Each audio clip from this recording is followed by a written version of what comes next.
Nilaini November somni tunia ding lai siang tho Sawltak alian somni lekhat aneu somni le sagi panalian somni le ni aneu khat happy na in Mihonte tungah thu honggen sakin Sawltak alian somni lekhat aneu som thum le kwa Mihonte tungah Jesuh thu genna Jews mi te sian swa biak na poi bol na biakin sunga Paul vaki heli amau thu kham to kilang lek thu hili chi in mi khut thak Paul khatin Paul tha so mu hi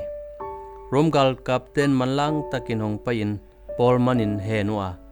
biakin phual panin apai khiat pi lai takin mi pi ten ama thatun chi in ot sanoi hila huaina nungzui pi pan koi chi don to hiam gal kap thu nei pa kianga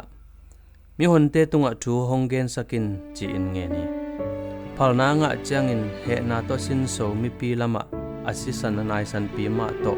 aup na thu gen hi tuma kum tu ni laya thu piang hi a tu hun to ime mat khop ding a hak sa lai siang tho tang thu khat a hi tunai khatin thum mi te akibol sian na gam khada pita min nei khat thum alompa ki khumna thongina a ho lai takin ki man hi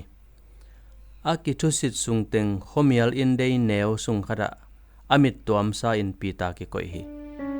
amit tuam na kilakhiat saka thau to angim gi ge gal kapli ading amu lian chiangin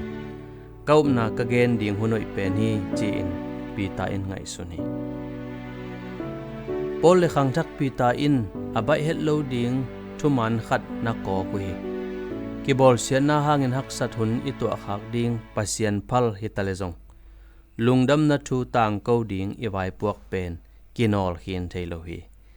iup na igen khiat zo nang in ama in pilna le han na hong pe ding hi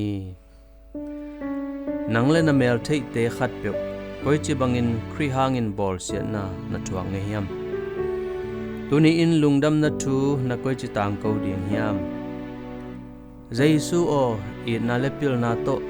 nang thu ka gen ding tha hongguan in amen